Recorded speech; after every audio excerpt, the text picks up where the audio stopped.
Assalamualaikum warahmatullahi wabarakatuh. Salam sejahtera bagi kita semua. Di video ini, admin ingin memberi informasi mengenai Surat Menteri Pan-RB perihal status kepegawaian di lingkungan instansi pemerintah pusat dan pemerintah daerah. Bagi rekan-rekan yang baru menemukan channel ini, silahkan tekan tombol subscribe dan aktifkan lonceng notifikasinya biar rekan-rekan tidak ketinggalan info-info terbaru tiap harinya dari channel ini. Jika sudah, admin ucapkan banyak terima kasih. Oke, langsung ke info intinya. Informasi ini saya kutip dari website resmi Pan-RB yang isinya yaitu Surat Menteri Pan-RB perihal status kepegawaian di lingkungan instansi pemerintah pusat dan pemerintah daerah. Surat ini dikeluarkan di Jakarta pada tanggal 31 Mei 2022.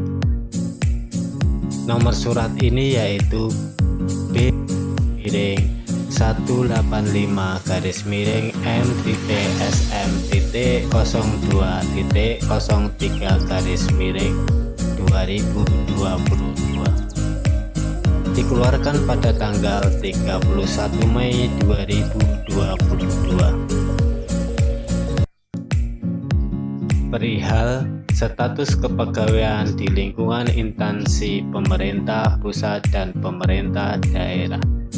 Surat ini ditujukan kepada Bapak atau Ibu para pejabat pembina kepegawaian atau PPK di lingkungan kementerian atau lembaga instansi pusat dan instansi daerah. Isi surat tersebut adalah sebagai berikut. Sehubungan dengan pelaksanaan Undang-Undang Nomor 5 Tahun 2014 tentang Aparatur Sipil Negara atau ASN, Peraturan Pemerintah Nomor 11 Tahun 2017 tentang Manajemen Pegawai Negeri Sipil atau PNS, dan Peraturan Pemerintah Nomor 17 Tahun 2020 tentang perubahan atas Peraturan Pemerintah Nomor 11 Tahun 2017 tentang Manajemen Pegawai Negeri Sipil serta Peraturan Pemerintah Nomor 49 Tahun 2018 tentang manajemen pegawai pemerintah dengan perjanjian kerja atau PPPK. Bersama ini dengan hormat kami sampaikan hal-hal sebagai berikut. Poin 1. Komitmen pemerintah untuk menyelesaikan dan penanganan tenaga honorer yang telah bekerja di lingkungan instansi pemerintah telah dilaksanakan berdasarkan Peraturan Pemerintah Nomor 48 Tahun 2005 sebagaimana telah diubah dengan Peraturan Pemerintah Nomor 43 Tahun 2007 tentang perubahan atas Peraturan Pemerintah Nomor 48 Tahun 2005 tentang pengangkatan tenaga honorer menjadi pegawai negeri sipil, serta terakhir diubah pada dalam Peraturan Pemerintah Nomor 56 Tahun 2012 tentang perubahan kedua atas Peraturan Pemerintah Nomor 48 Tahun 2005 tentang pengangkatan tenaga honorer menjadi pegawai negeri sipil. Poin 2. Selanjutnya, seiring dengan pelaksanaan reformasi birokrasi khusus penataan SDM aparatur dan untuk mewujudkan aparatur sipil negara sebagai bagian dari reformasi birokrasi tersebut telah melahirkan Undang-Undang Nomor 5 Tahun 2014 tentang ASN yang menetapkan bahwa aparatur sipil negara sebagai profesi yang memiliki kewajiban mengelola dan mengembangkan dirinya, dan wajib mempertanggungjawabkan kinerjanya dan menerapkan prinsip merit dalam pelaksanaan manajemen aparatur sipil negara. Poin 3 yang isinya, oleh sebab itu dalam Undang-Undang Nomor 5 Tahun 2014 tentang ASN dalam rangka penataan SDM, aparatur telah mengatur ASN yang menyebutkan A. Pasal 6 berbunyi, pegawai ASN terdiri atas A. PNS dan B. PPPK. Pasal 8 berbunyi, pegawai ASN berkedudukan sebagai unsur aparatur negara. Poin 4, sedangkan peraturan pemerintah nomor 49 tahun 2018 tentang manajemen pegawai pemerintah dengan perjanjian kerja menyebutkan A. Pegawai pemerintah dengan perjanjian kerja yang selanjutnya disingkat PPPK adalah warga negara Indonesia yang memenuhi syarat ketentuan yang diangkat berdasarkan perjanjian kerja untuk jangka waktu tertentu dalam rangka melaksanakan tugas pemerintah. Poin B, Pasal 2 ayat 1 berbunyi, jabatan ASN yang dapat diisi oleh PPPK meliputi A. JF dan B. JPT. Poin C, adapun JPT yang dapat diisi dari PPPK sebagaimana tersebut dalam pasal 5 adalah JPT utama tertentu dan JPT madya tertentu. Poin D, sedangkan untuk JF yang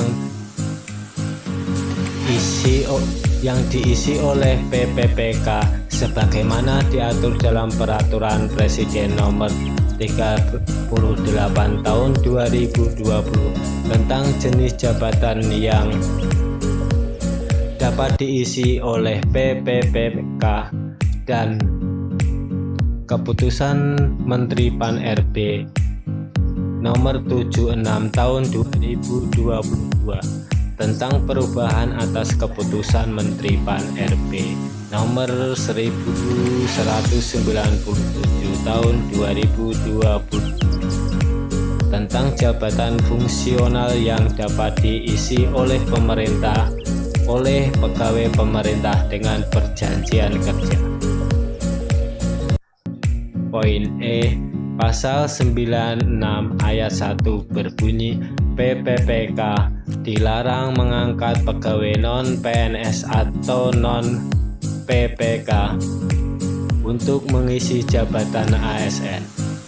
Ayat 2 berbunyi, larangan sebagaimana dimaksud ayat 1 berlaku juga bagi pejabat lain di lingkungan instansi pemerintah yang melakukan pengangkatan pegawai non-PNS dan atau non-PPPK.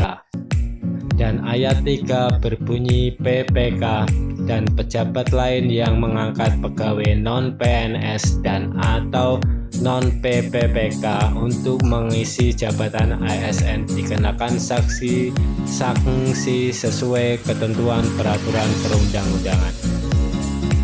Poin F, Pasal 99 ayat 1 berbunyi,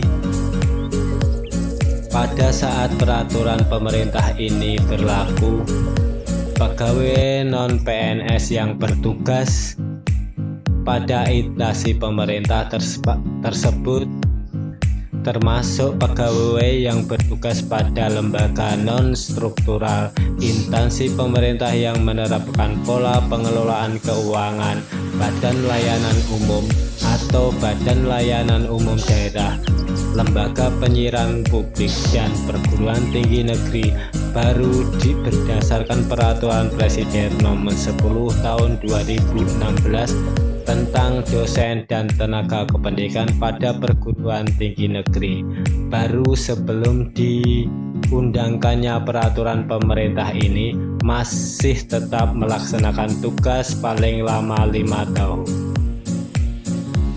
Poin G. Lebih lanjut pasal 99 ayat 2 berbunyi pegawai non-PNS dalam jangka waktu paling lama 5 tahun sebagaimana dimaksud pada ayat 1 dapat diangkat menjadi PPPK apabila memenuhi persyaratan sebagaimana diatur dalam peraturan pemerintah ini. Poin 5. Peraturan Pemerintah Nomor 49 Tahun 2018 tentang manajemen PPPK diundangkan pada tanggal 28 November 2018. Maka dengan demikian pemberlakuan 5 tahun sebagaimana tersebut dalam pasal 99 ayat 1 jatuh pada tanggal 28 November 2023 yang mewajibkan status kepegawaian di lingkungan instansi pemerintah terdiri dari 2 jenis kepegawaian yaitu PNS dan PPPK. Poin 6. Berdasarkan dengan hal-hal tersebut di atas dan dalam rangka penataan ASN sesuai dengan ketentuan peraturan perundang-undangan agar para pejabat pembina kepegawaian melakukan pemetaan pegawai non-ASN di lingkungan instansi masing-masing dan bagi yang memenuhi syarat dapat diikutsertakan atau diberi kesempatan mengikuti seleksi calon PNS maupun PPPK. Poin B. Menghapus jenis kepegawaian selain PNS dan non-PPPK di lingkungan instansi masing-masing dan tidak melakukan perekrutan pegawai non-ASN. Dilihat ya, untuk poin B ini berarti untuk pegawai honorer dihapus oleh pemerintah. Untuk poin C, dalam hal instansi pemerintah membutuhkan tenaga ahli seperti pengemudi, tenaga kebersihan, atau satuan pengamanan dapat dilakukan melalui tenaga ahli daya atau outsourcing oleh pihak ketiga dan berstatus tenaga ahli daya atau outsourcing tersebut bukan merupakan tenaga honorer pada instansi yang bersangkutan.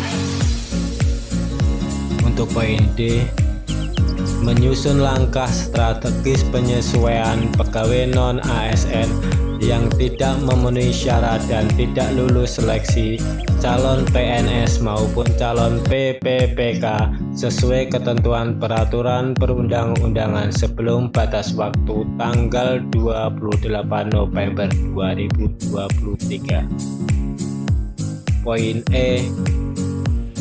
Bagi pejabat pembina kepegawaian yang tidak mengindahkan amanat sebagaimana tersebut di atas dan tetap mengangkat pegawai non-ASN akan diberikan sanksi berdasarkan ketentuan peraturan perundang-undangan dan dapat menjadi bagian dari objek temuan pemeriksaan bagi pegawai internal maupun eksternal pemerintah.